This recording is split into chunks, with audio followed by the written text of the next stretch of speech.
Hello, everybody, and welcome to episode number 12 of the Gaming Pubcast. As you can see, we've got the full gang tonight. Tom, welcome back.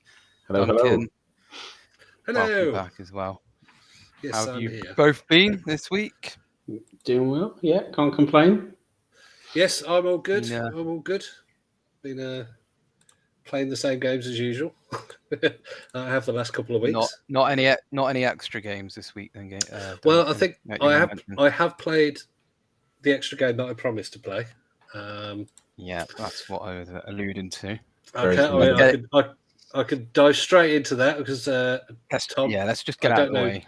I don't know if you heard last week's, but we mentioned the Def Jam games, and I always presumed that they were, sort of your 4 out of 5 out of 10 games that were shovelware. But Martin looked up the scores, and they were 80% kind of thing on Metacritic. So I promised to play them, and I did. I played both. I played Def Jam Vendetta and Def Jam Fight for New York. And what can I say? The short version is they're basically a bit like you had FIFA and FIFA Street. This is WWE Street, really. That's what they both are. They're not 4 out of 10 games. They're all right. They're not too bad. I found them quite hard. I had them on easy, and I was getting absolutely creamed until I got used to it a bit. But even then, I was still not great. And these aren't mega old games. They're early 2000s, no, mid 2000s, I think. I think early 2000s. I think Vendetta came out like 2002. And they were that EA big, weren't they? When I don't know. Time, I think. It's very much a game of the time because it's got all the women are in skimpy outfits, and the men are fighting over them because it's not really my kind of music as well. So a lot of names came up, and I recognised about 3 of them. There was Snoop Dogg was on there. I didn't actually see him in the game, but he was on the credits. Ludacris. That's about as much as I remember, actually. I remember there was 3 that I recognised. And all the men are all very square-jawed, and all the characters are all very large arms, large jaws. So the character creation is very basic. But again, this was an early 2000s game. Do EA Big still make games? I don't think there was that period when they did FIFA Street, and then they had like NFL ones, didn't they? Oh, was that all the same? Okay. Yeah, it was the EA Big, whatever. But yeah, I haven't seen them for a while, so maybe they stopped doing it. But so you wouldn't say it's universally acclaimed, but it's not as bad as you. No. I'd say that the studio did an okay job.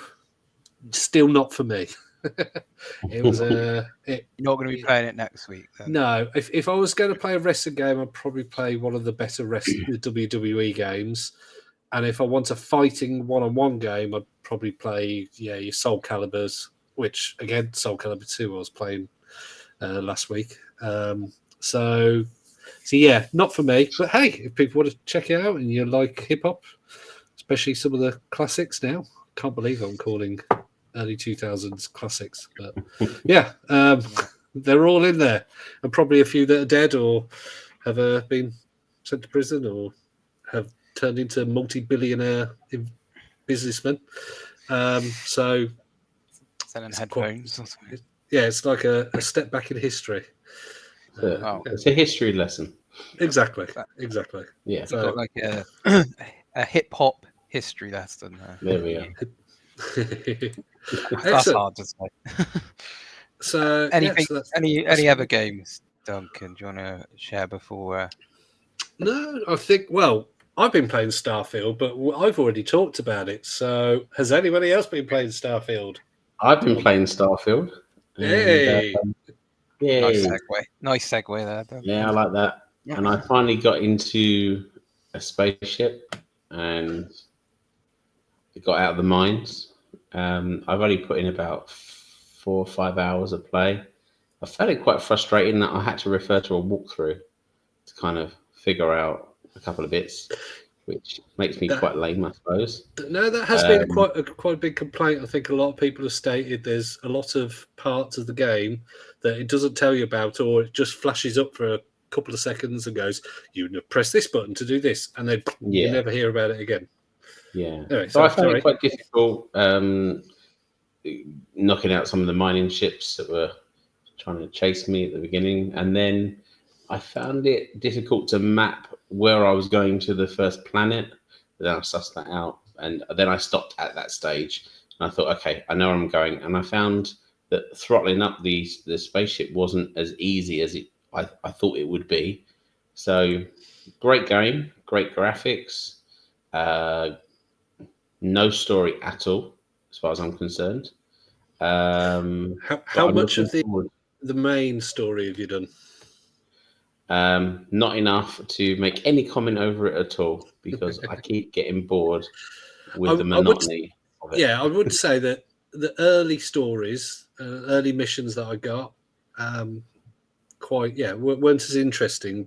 What I found is that they've gone more into sort of missions will link to another mission, and that's when the twist will happen, or you'll find out that this CEO is guilty of something, or or this person that you thought was a nice friendly person is actually a murderer or something like that.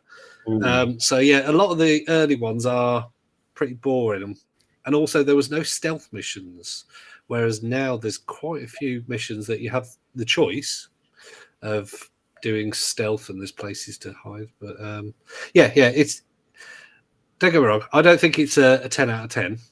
I think with mods it possibly could be. What's your? I mean, 4 or 5 hours. What would you? I heard 10 hours to get to where you're able to freely explore planets and things like that. But I'm at 4. I think 4 hours, something like that. So, and that's not constant play. So I think I'll keep going at it until I get wherever. But it's definitely not ticking all the boxes for me, and I think it's going to be a game that people lose interest in very quickly. So time will tell. And up to that, I've been playing Magician Lord on the Neo Geo, or actually on the Neo Geo arcade stick, which is for those of you that remember the really, really outlandishly expensive Neo Geo AES. And Magical Lord is a fantastic scrolling game. And you take on this as a wizard, and you have power-ups where you can get new powers, new outfits, and you're facing against skeletons and mystical creatures and things like that. It's an amazing game and really hard. I think I've only got to like the 3rd level, but I don't think there are many levels, so that's probably why it's so hard. Really good game. Yeah, isn't it? They're very short, but that's because level 1 is almost impossible. Yeah, essentially, arcing back to things like Contra, which were near on impossible to get past the first level, like you say.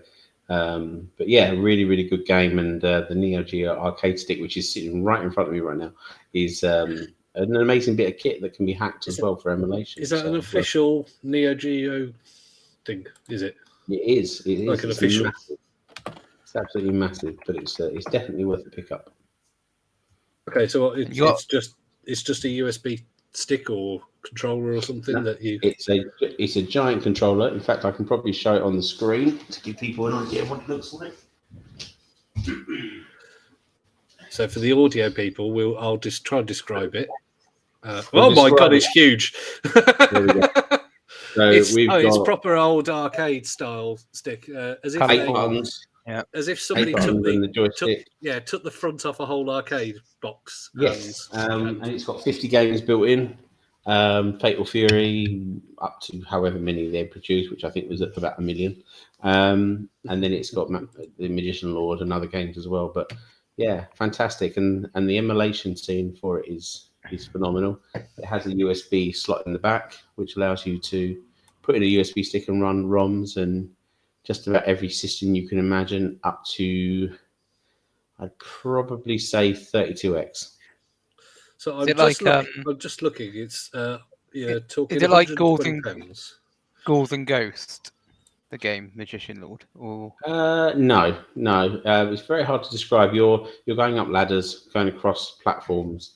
you fight bosses and There's bosses. From looking at the screen, it looks a chests. bit cross between Golden Axe and Shinobi. Maybe. That, Yeah. it's like a fantasy platform game. Interestingly, it was also released on the Xbox One. Magician Lord. Might even be on Game Pass. So, but it is fantastic, and the bosses Yeah, 'cause are they crazy. do have Neo Geo classics, don't they, on Game Pass? Don't they? Yeah. Some of the Yeah. bosses are amazing. Though they're massive and completely swamp the character. And imagine R-Type, those style of bosses, but even bigger. So yeah, definitely one to play. And for me, that's a 9 out of 10 game, without a doubt. nice. So worth a look. Better than Starfield. And so all I'd that say so. hype Yeah. on Starfield, and then we got Magic. Yeah. So Magician what about Lord. you? What have you been playing, Martin? Not much really to report on from last week. So still playing the same games. Donkey Kong, Tropical Freeze. I've carried on with that. Done a new sort of world on that, so I'm on another part of it now. Mm-hmm. And PGA 2K23. I'm still playing that because it's just with my friends. So Are my you friends still set up a getting society. absolutely creamed by your friends? No, I'm getting Have better you? now. Actually, I went on it just before. Actually, I came on tonight. I had a little go on it. I've switched it up because I was using the analog stick, and I found out so to do my swing, and for some reason I just can't keep my thumb straight. So I decided to do the clicking now, which I feel like is a bit of a cheat doing it, but you just have to time the clicks. Yeah, And it's it a is a lot three easier. button, is it? You press it to So start it you off. You hold it press it down for the power. initially. Yeah, hold it down initially for the power, and then you've got to do 2 clicks. But if you get it like slightly wrong, it does like veer off crazily. So still I feel pretty like they've ruined the difficult. controls since the Mega Drive days of PJ Tour. That was the perfect power bar control system. The three click is for me. I always change it back to that. And if a game doesn't have that option, no, don't. A golf game. I mean, before that, I've always used the analog stick, but yeah, for this one, I just cannot, for the life of me. I'm the same as you. I can't do the stick back and forwards. I just can't do it. Sometimes I think like I know I definitely my thumb was straight and the ball's gone off into like the other side of the screen. So I'm like, must be the case.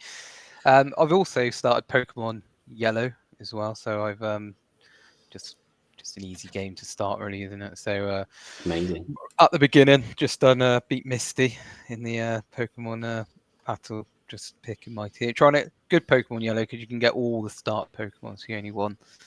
Well, actually, I don't really know the further ones, but the original Pokemon games, Red, Blue, and Yellow, was the only one where you get Bulbasaur, Squirtle, and Charmander. So they make a lot of money now. Those things. What the games or sell the games, even just as open carts. You're talking over £100 just for the 3 carts. Yeah, they are. They do go for quite a bit of a lot of Pokemon cards. I think they go for a lot of money. Certain Pokemon cards, anyway. I do wish I'd kept when I was like 9. I had a Charizard, and I think I just like drew on it and stuff like that. But now looking back, if I could go back in time and say, that if in perfect condition, you probably got about £1,000 card there. But the scores out of 10 for the games you're playing? Say for the golf game. I mean, it's hard, isn't it, for a golf game because you're not going to get for what it is. Probably like a 7 out of 10.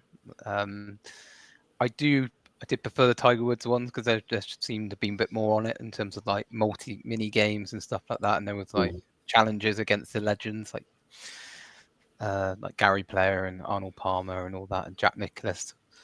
In terms of Donkey Kong, I'd say like 9 out of 10. I really do like Donkey Kong Tropical. I really like all the Donkey Kong Country. Like I said to Duncan last week on my Wii U, I've got all the Donkey Kong countries, Donkey Kong 64, and now I've got Donkey Kong Tropical Freeze. I don't have that one with the Wii with the drums. I've skipped that one. I haven't actually tried that, so I can't really knock it until I try it. But Tropical Freeze, I would definitely recommend it because it is also on the Switch. So it's they're difficult, but all the Donkey Kong games are. I mean, Donkey means Kong they last you a long time, though. And there are rumors that Nintendo are planning a Donkey Kong compilation release like they did with the Mario 3D games. So that is something that apparently is in the works. Probably have a limited shelf life. An argument that Donkey Kong is, I don't know, Mario is more work for Mario, isn't there? Because there's more Mario games. But I probably have enjoyed the Donkey Kong games. Yeah. The first one was rare, wasn't it? Yes. Yeah, they were rare. First three were rare, I believe, and the Game Boy version. Okay, so I think the only one I've ever owned is the Game Boy one. Brilliant game. Because they had the spin-off, didn't they? Like Diddy Kong Racing as well, Kong which Racing, I thought that was better than Mario Kart 64. Because they had like a story mode, didn't they, on Diddy Kong Racing? Which I quite liked Disney's Magical Racing as well, which is of the same look and feel as Diddy Kong Racing. I don't think I ever played that one. Oh, that's worth a play. That's really good. Was that N64 as well? No, that was PlayStation 1, I believe. Okay. It was on like PlayStation 1. For me, it was all about Crash Team Racing on PlayStation 1. I did like, Crash Team Racing was good as well. That had a story mode on it, didn't it, as well? And Destruction Derby. Well, that was Destruction Derby was my very first game that I owned. I got my PlayStation 1 with Destruction Derby 1 and Battle Arena Toshinden. Yeah. Which, for the times were great games.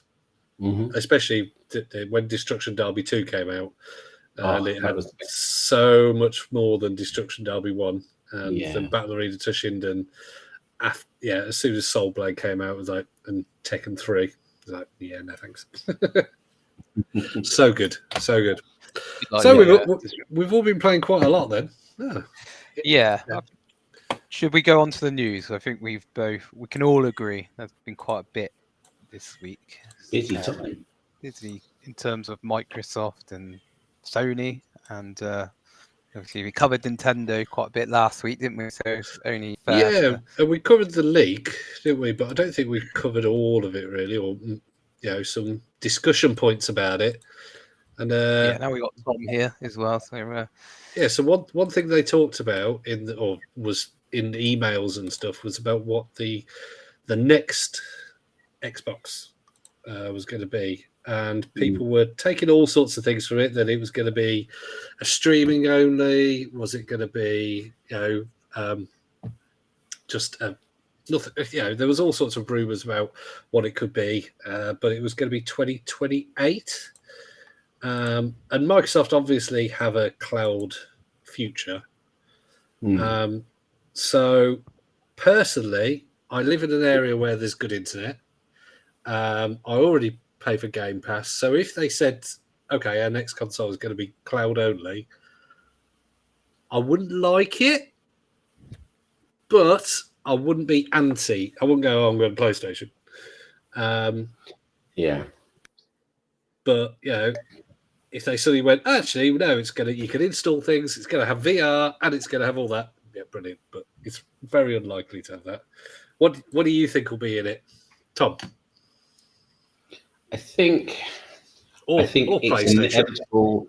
I think it's inevitable that Xbox are going to move to a handheld device that allows people to access the Game Pass on the move, and I think it's going to load a piece of the game so you can play without connection.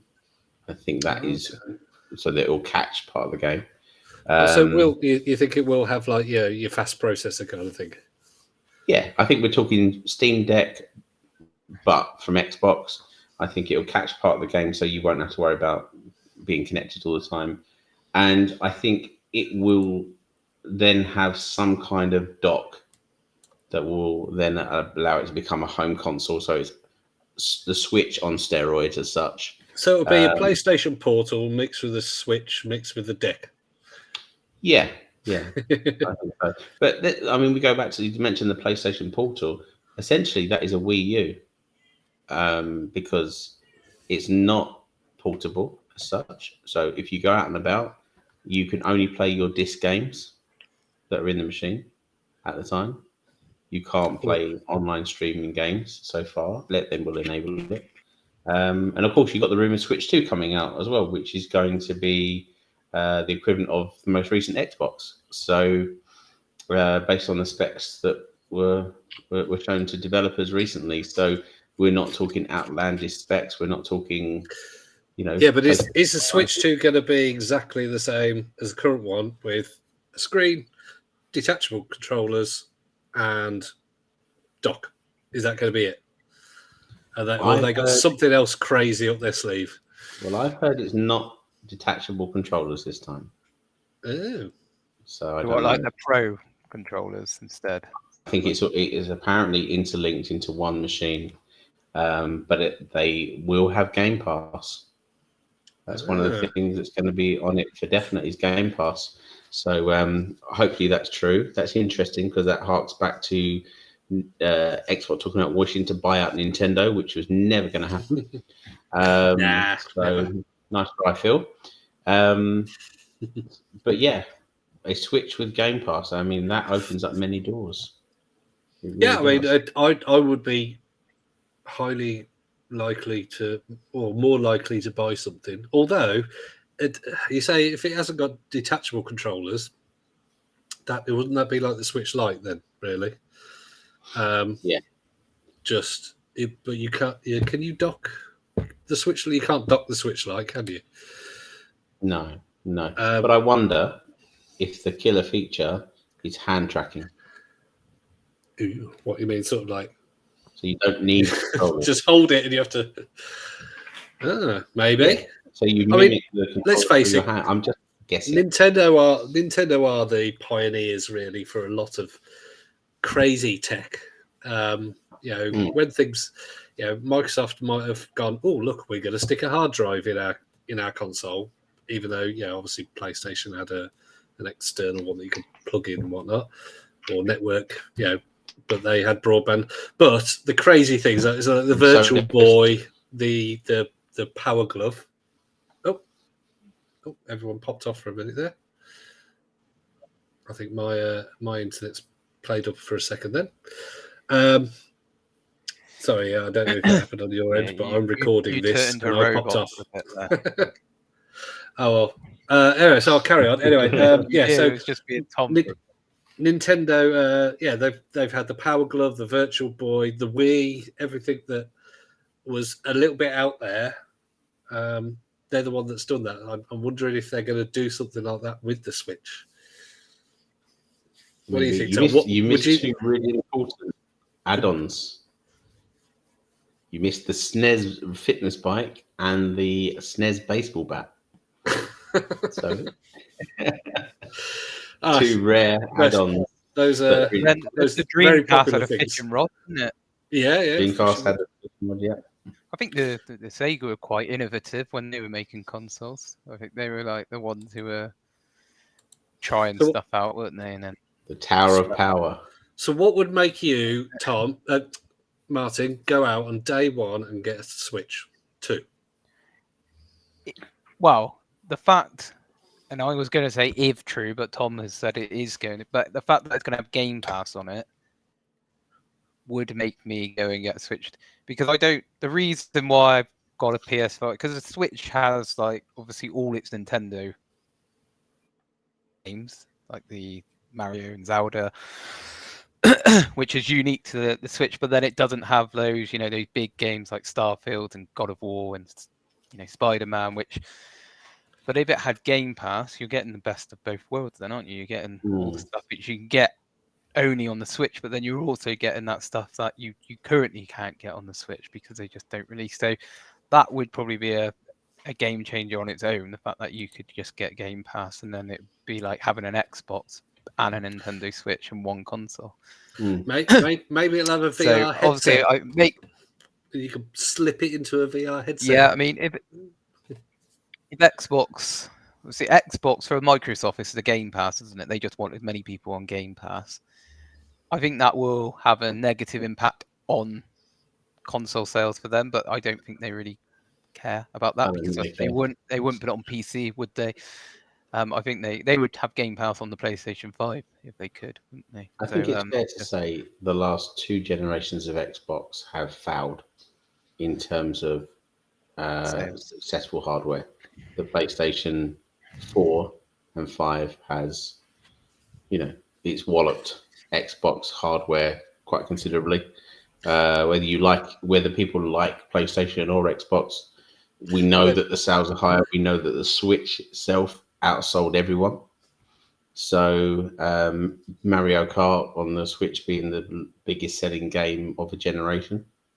So it makes sense to switch to a Game Pass platform. And another thing as well, I just think some of my favorite consoles and games of all time are Nintendo 64, GameCube. If somehow, I know they do it now with the Switch, but if they could build that in more, because it just seems like a missed opportunity because they have their virtual consoles, don't they? But there's so much more potential that they could open up in terms of the library full of, I could think of like just GameCube alone. There's loads of games. If there's a way to make you buy a game 4 times, Nintendo will do it. Yeah, they'll bring out just think of the Zelda games. They always bring out like a remake and then a HD version, and then I mean Twilight Princess in the space of they brought it out on GameCube and then a Wii, and then they brought it on Wii U HD. So they brought out 3 times on 3 different consoles. And people will still buy. And you go on the Zelda Facebook groups now, and you have still people moaning that they don't have Twilight Princess on the Switch, and you just think, well, they brought out on the last 3 consoles. And the same with Wind Waker. They complain about those 2 games aren't out on the Switch, but they can get pretty much every other Zelda game, but they just want, But that's again how Nintendo have the need. Things like the Mario specials that they've had over the last few years, where they've released it for a few months, and then they don't stop selling it. And it's the same as what Disney did with VHSs, DVDs. They would only sell them for a year or something like that, and it gets people buzzing about the fact that you can buy it, and people will rush out to buy things, and they sell them for long enough so that everybody can buy one, but then people will definitely buy it because it's only limited. It's like, but you know what? You can get that game on another device or in retro. They've just released F-Zero 99 on the Switch. Yeah, so me and I think we chatted about that, didn't we? But obviously, I haven't played it. Have you played it yet? It's a bastardized edition of F-Zero. I think.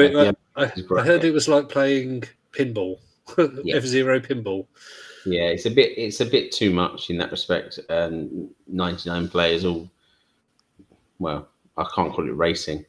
Apparently, they're going to release different modes, and they're going to have different numbers of players on future downloads, and this is a permanent game that's going to be around for a long time. So, what was it like compared to? Because they did Super Mario 99, didn't they?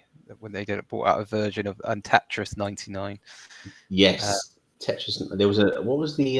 There was a Mario. I can't remember what the Mario Run or something like that. Mario 35, wasn't it, or something? Was it? Yeah. So what? That was brilliant. Yeah, that was a fantastic game. That was limited, wasn't it? Yeah, but there's a petition to request Nintendo release that as a permanent full release. So I hope they do. Well, I mean, it's an unofficial one, but probably one of my favourite Marios ever was the Mario, as in Portal, the Mario. Did you ever play that? It was on, I think it was PC, so you had to have it on PC, but it was Mario with a portal gun. It was absolutely hilarious. It came from, do you know Dorkley, who do the gaming cartoons? Yes. And they did one with Mario having a portal gun, and it was absolutely hilarious. And so somebody went, "Oh, that'd be good." So they actually released it, and I think you could probably still get it in some places. And it was released, and it was out for a while, and then I think the Nintendo lawyers eventually went, yeah, no, take that down. But it's if you can find it, fantastic. It's a puzzle game, really, because but people could create their own levels and everything. It was a fully fledged game that Nintendo, if they'd hooked up with Valve, probably could have sold for 40 quid kind of thing. But no, it was a freebie. Somebody released it as a free download, and brilliant game. Mario on the Virtual Boy. Mario, I think it was called Mario Clash. I could be wrong on that one, but it was a Mario platformer on the Virtual Boy, and that was a fantastic game. There was really only 2 really great games on the Virtual Boy. There was the Street Fighter 2 release that was an aftermarket release, unofficially, which now commands £150 a piece. But the Mario game was absolutely fantastic. Really great game. I'm just looking it up. Obviously, the red and black. The graphics actually from Mario Clash look pretty good. And the 3D worked. But I can imagine, though, that it probably still gave you a headache. I've never got a headache from my Virtual Boy. No?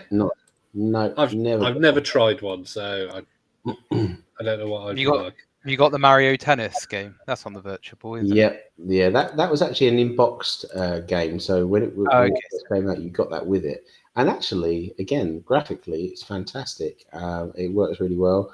They were planning to release Mario Kart on the Virtual Boy as well. In fact, there are demo ROMs you can download for it. And it was you could put 2 Virtual Boys together through a link cable and race your friends.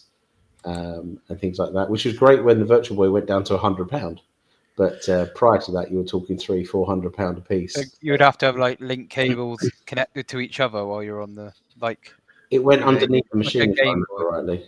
Okay, I just had an image of you all there, like connected by a wire, in a circle.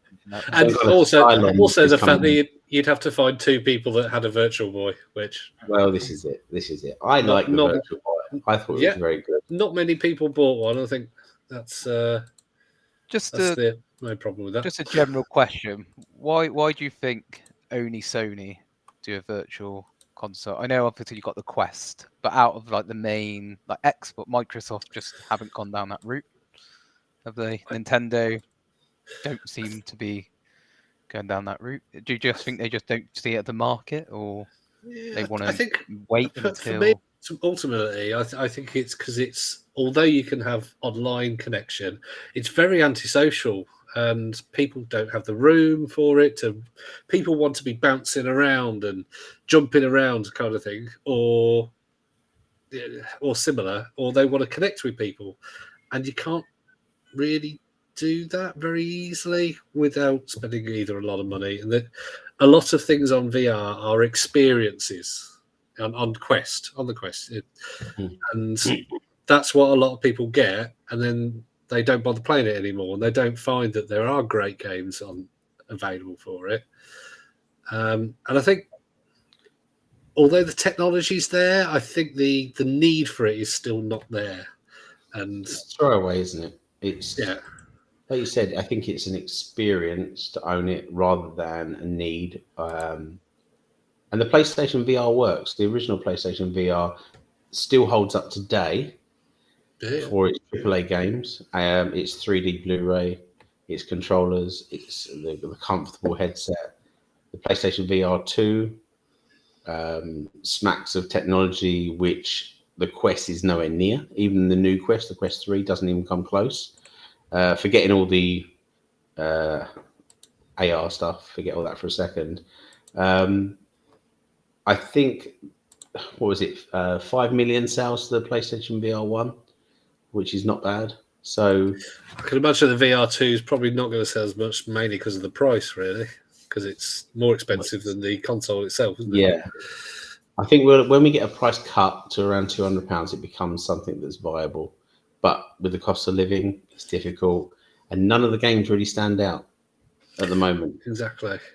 And I feel like... go on.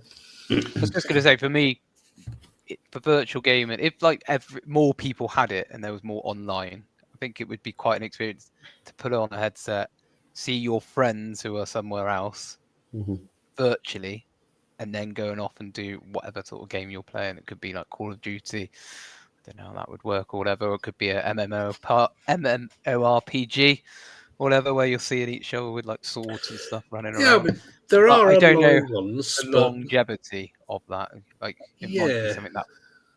Yeah, the online games work, and you'll see people that are also playing kind of thing. And I think on the PSVR 1, there was like a Rainbow Siege kind of game where you actually could, you were ducking behind corners and Horizon, whatnot. yeah. And so there were games like that did online all right. But they are few and far between, and you'll get things like there was an Until Dawn, the Quantic Dream game. There was a version that there was that, and again, although I love the Quantic Dream games and the Supermassive games, I think they were Supermassive. I think Until Dawn. I love those games, but in VR, I don't think there's a need for it, and that still isn't a game. It's not a Call of Duty. It's not a Mario. It's not a.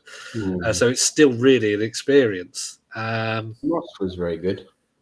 Which one? Again, Moss with the little mouse. That was fantastic. You could go through all little rooms and look behind doors and zoom in, and then follow the mouse around the little tunnels in the trees and into the castle, and the little jousting stick, and that was a really, really amazing game. I think there's now a sequel. But do either of you own any VR headsets? I don't. My stepson has recently bought a Quest 2. Okay. And so it's still in the honeymoon period, and he is still playing it, but he's playing it a lot less, even within 2 weeks of buying it. So one of my best friends has got the Quest 2, and when he got it, we went round there, played it, had a game night, but haven't done it since. And I don't think he just plays his PS5 now. I think it is one of those, but that might just be because there's just not as much games. And as Tom was saying, it sounds like the PlayStation version is a lot better. So maybe he invested. But then if you go around to your friend's house, you've got to have. If you want to play together, you've got to have 2. Or if there's 4 of you, you've got to have 4 of you.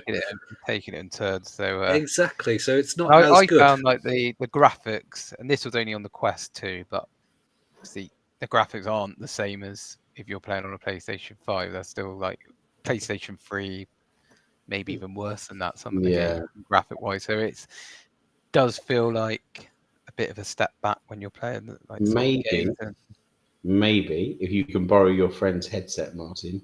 Maybe we could do a show in the Horizon worlds with the talking avatars, and actually do a podcast from there, one episode. Ooh. A VR special. So I could. I mean, I behind the scenes, obviously, I record with OBS, so that can record any screen. So I can just connect the wirelessly or wired the VR headset to the PC and record it.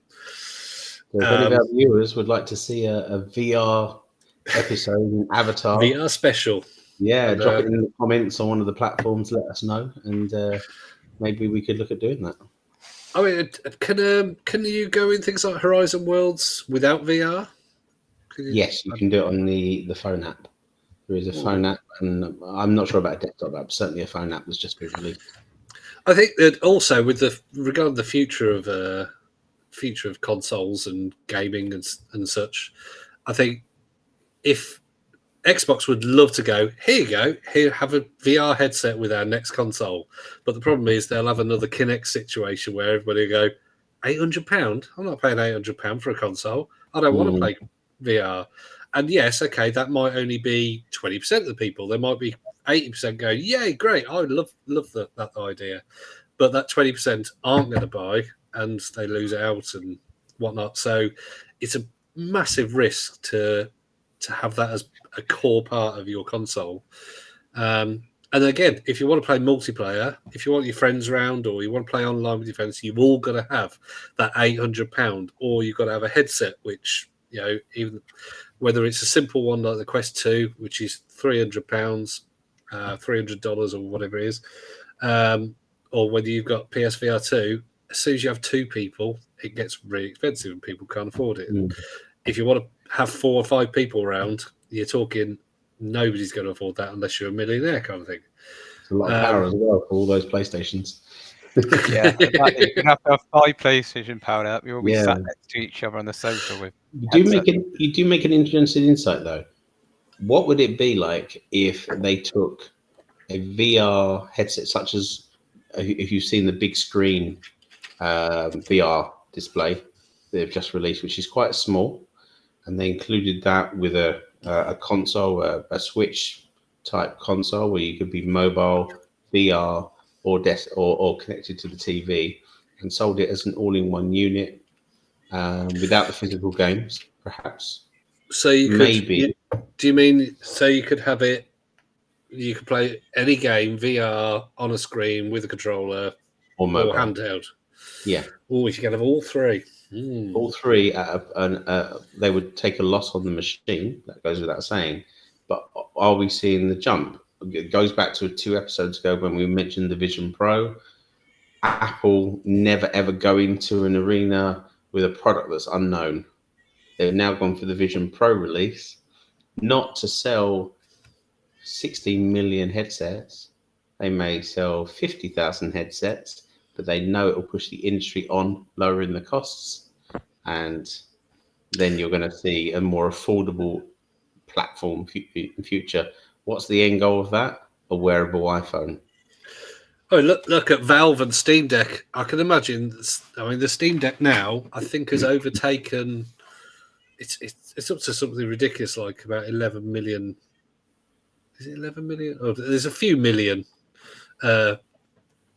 Steam Decks sold, and even if every person has bought £20 worth of games, if 10 million sold, that's whatever.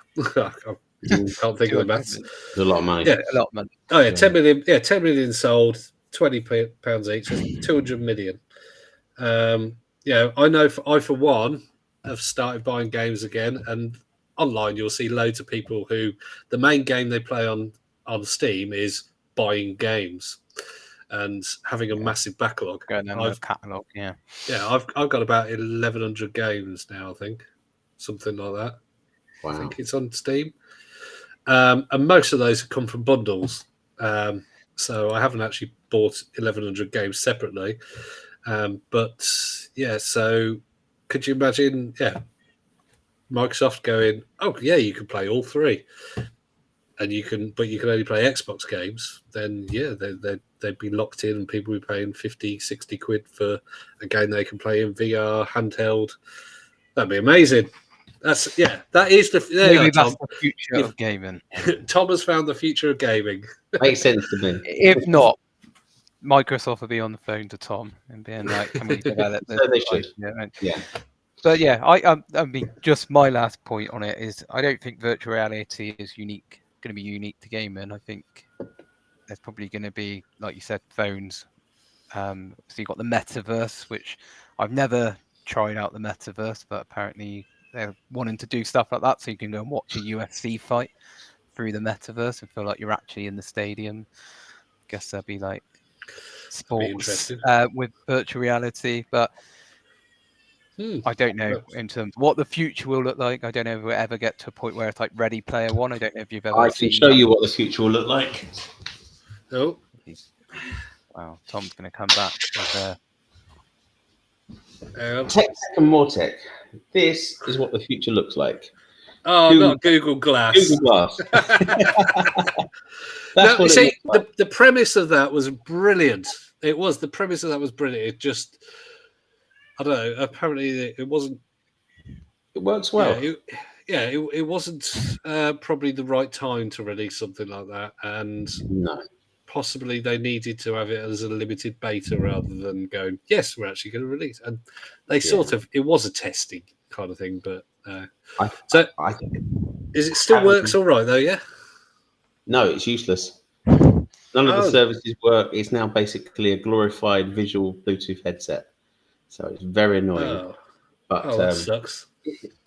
When it was usable, the navigation was incredible. You could walk down the street, it overlay the navigation above your eye.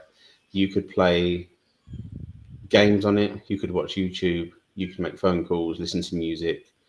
I used it loads. It was very handy for me. It was a fantastic headset or display.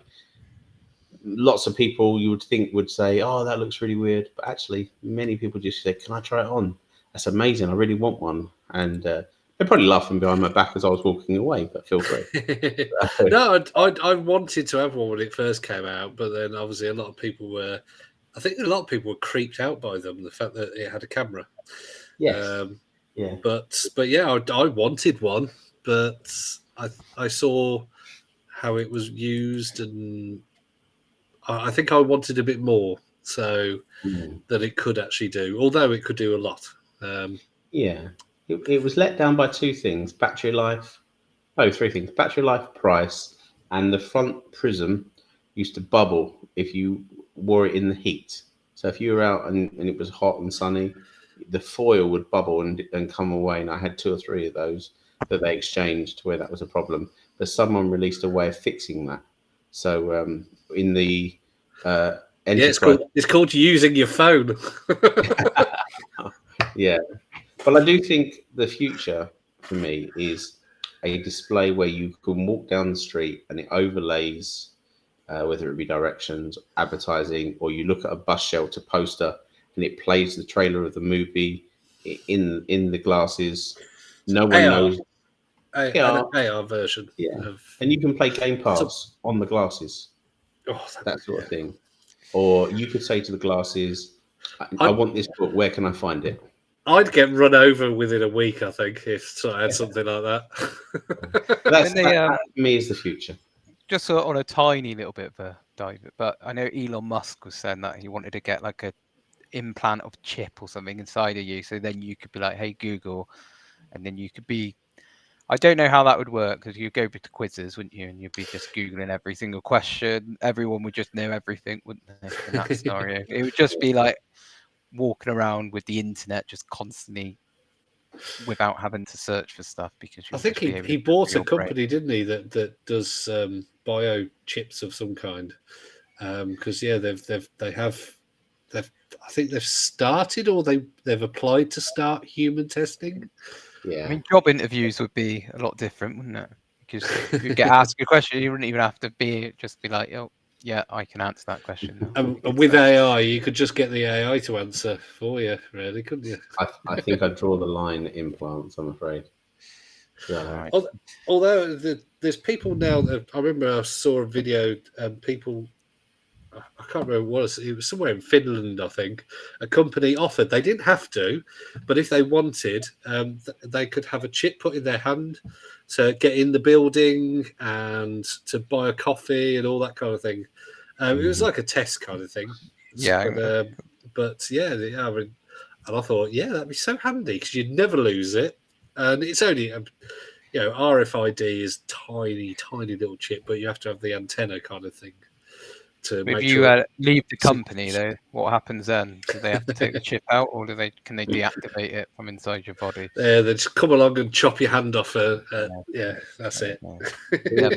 Never leave. There's an organisation working on a technology now where if you purchase something, it attaches to your thumbprint.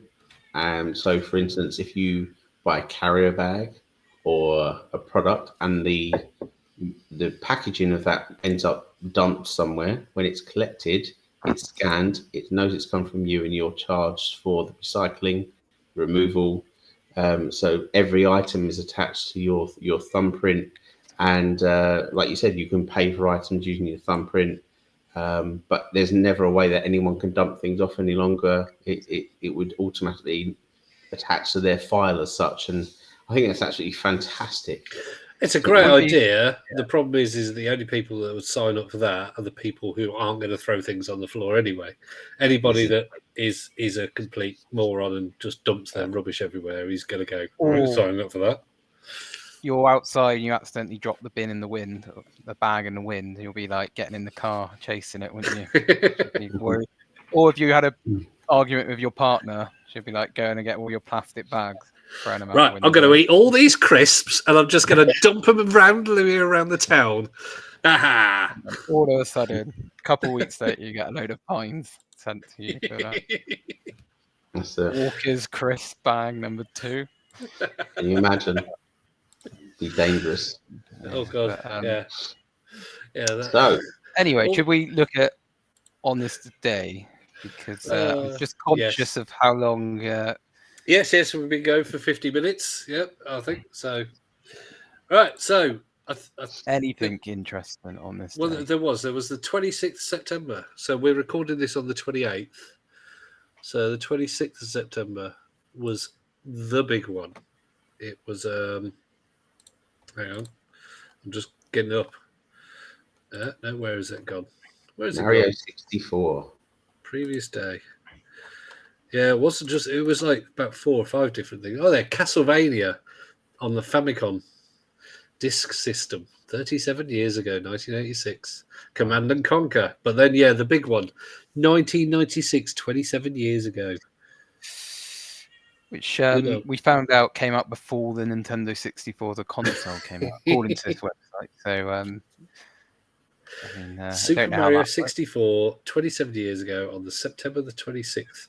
This, obviously, we do get all these off Game FAQs kind of thing. So, Game FAQs may be wrong. We don't know. 3 days. Actually, I think I remember HMV having the games and the boxes in with the N64. The Mario 64 and the expansion boxes as well for Lilac Wars, which was Star Fox, but no console. Oh. It's like pre-ordering the game, but well, a bit like the Star Wars figures in the 80s. You got the card for Christmas that they owe you the figures. It's the same with Nintendo on the console. Well, yeah. So that was the 26th of September. I think there was also the 25th. I think that had one big game. I mean, obviously there was a few games here and there, but Halo 3 is 16 years old. Wow. That's just crazy for me. One could argue that's the last good Halo game that was released. Don't know if you're. I mean, a lot of people, like I did ODST. Like Halo, but the newer ones haven't been as good. I don't know what your opinion. Yeah, that came out. But I never played Genshin Impact. Yeah. Halo, I've never been a big Halo person myself. Don't get me wrong, I like the games, but I'm a campaign only person. I'm not an online. I've played against people who are good at it, and I just get destroyed every time. So yeah, campaign only for me. And Halo 3, yeah, I enjoyed it, but I enjoyed Halo 4. I enjoyed Halo 5. Halo Infinite was definitely a different experience, but yeah. Never been a fan of Halo. Too many buttons, and yeah, I lose every time. So, are you somebody who, if possible, you want to play online, or? Yeah. I mean, when they released Call of Duty on mobile with touchscreen, for those of the listeners who don't know, I've got one hand, so to be able to touchscreen everything, it made life a lot easier for me. And but yeah, too many buttons. I remember Call of Duty Mobile coming out, and yeah, I just used to run around with the knife out and just stab people because it was just so easy. Oh, that was you. And yeah, you get somebody moaning on the thing. It's like, I'm literally just running up to you and do the same to me if you want. It's fine. But yeah, I haven't played it probably since about a month after it came out. But Warzone is coming out soon on mobile. So that'll be interesting to see what that's like. Just having a look as well. Mega Man 3 came out 33 years ago today. Oh, great game. Well, as you were saying, fans of Mega Man. And they're still releasing Mega Man now on the Wii U and the Switch. Yep. Yeah, there's the test of time. Yeah. Nintendo 64, as you said, came out 27 years ago, but that's on tomorrow for us on the 29th. Tony Hawk's Pro Skater, that came out on the 29th. Fantastic. Yeah, seems like a Tony Hawk game without every. I'm sure we mentioned Tony Hawk game pretty much every time we read them out. I think we mentioned number 2, yes. I think so. Mega Man 3 difficult? I'm just looking at the. I find all Mega Man games difficult. They're all difficult. Some critics found Mega Man 3 to be excessively difficult. That was one of the only criticisms. But looking at the actual rating, 9 out of 10, 9 out of 10. Great game. 24 out of 25, 23 out of 40. That was a bit of a bad one. Maybe they're the ones who found it too hard. But... Do you know what? I think the only thing that let down that era was the Nintendo 64. So would you say overrated system there, Tom? Worst. A lot of people look at Nintendo, that is their favourite Nintendo. Worst Nintendo system ever, in my opinion. What, the N64? Yep. And Mario Kart on it was dreadful. I hated the controller. I absolutely loathed the controller. But Super Mario 64 and GoldenEye, like certain games, I think I'm with you. I think people oversell it. I think there's the other consoles are better. Like I much prefer the GameCube, which gets a lot less. I even prefer the Wii U, as much as I mentioned the Wii U quite a bit on me. But there are some games that people look back on, in like Super Mario 64 and GoldenEye with those like gold tinted. I think Nintendo 64. The main problem for me was it had cartridge, and cartridge had severely limited storage, so it didn't have that much in it. So it was going up against the PlayStation 1, which at the time had FMV and CGI intros and full voice acting and whatnot. And okay, they didn't have Super Mario 64 killer kind of game, but it had much more of a cinematic feel to a lot of games, and a lot more. It felt a lot more modern. Yeah, when you think of games like Metal Gear Solid, which was like at the time felt like a movie in a game, didn't it? Because whereas you just didn't get that with the N64. But there, I don't want to bash the N64 because there were like Banjo Kazooie and Donkey Kong 64. They had a lot of good, but then with all Nintendo consoles, but then you had Donkey Kong with the SNES and Donkey Kong with the Wii U, and the SNES version of Donkey Kong far exceeded anything on the N64. I mean, Donkey Kong Country, when that came out, I mean, I still play it now on my Wii U, and that's just an emulation, so it's not, and it still looks good. Yeah. And I think 2D games tend to look better than 3D games when you go back. Definitely. And I think, let's be controversial here. When we look back at Mario 64, yes, it was Mario's first jump into 3D gaming. Yes, the controller was unique. Was the gameplay great? No. Was it for me, Super Mario World and that was the best. Yeah. Super Mario World, easily the best Mario ever. But Mario 64 wasn't a great game. I mean, I like the Mario Galaxies on the Wii. I think they're up there. But I personally, I mean, I probably could have one of the first games I properly played and completed, but I've always had like a soft spot for Super Mario 64. But maybe that's more nostalgia. But it's I'm stamping on your childhood memory here. I know. I'm sorry. But yeah, I'm not going to finish. Well, then we've concentrated on Mario. So Tom, what do you think of GoldenEye? I think GoldenEye was a fantastic game. I think great license, massive rip-off of Siphon Filter 2. But great game, a lot of fun to play. The recent remake is outstanding, interestingly, but again, let down by the console it's released on. Well, it was released on 2 different consoles, wasn't it? Okay, the first release let down by the console. So yeah, but I know I'm a big fanboy of the GameCube and the SNES. So that stepping stone for me, could have been better. I've been playing the GameCube recently. I think Tom's been playing the GameCube. Martin's been playing the GameCube. So I think we're all pretty much sitting on the side of the GameCube, aren't we? GameCube's the last Nintendo console where they were at a par with Xbox, Microsoft, and Sony, if not better, when it came to hardware, wasn't it? Since then, because although again, I wasn't a fan of the controller, so I'm much emulating it on a regular controller now, like an Xbox or similar controller, is much better. You need the little discs as well, didn't you? I think had they released it with the DVD player, things would be looking very different nowadays.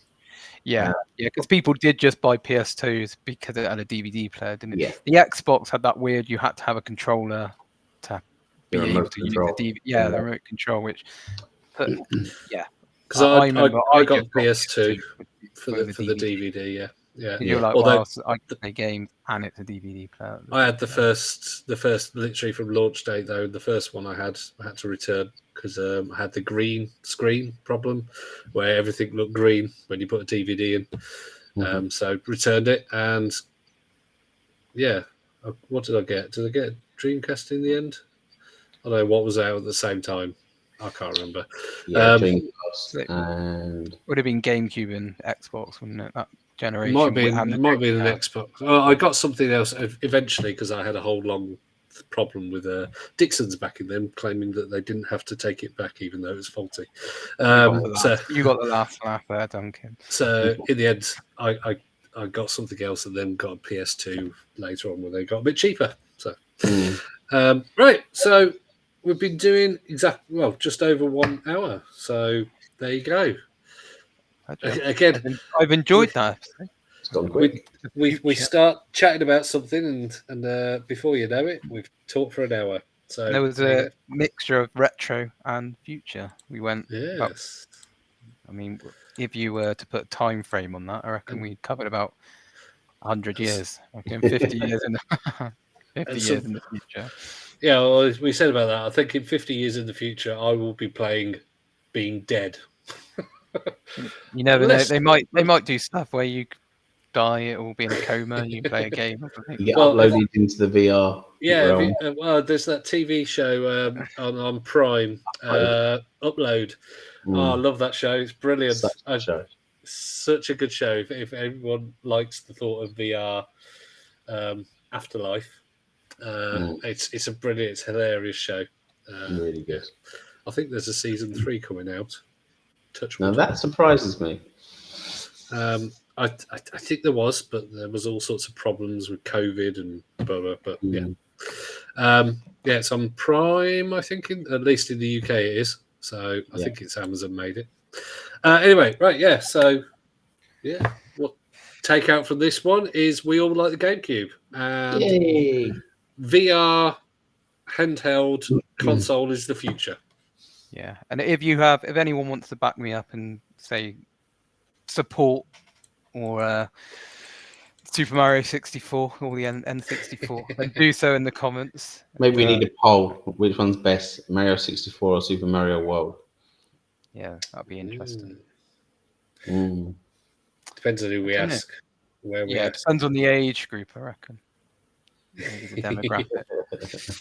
But interesting. Well, like and subscribe, all that kind of stuff. Make comments, comments on Facebook and YouTube and whatnot. Tell us if you want a VR episode in the meta.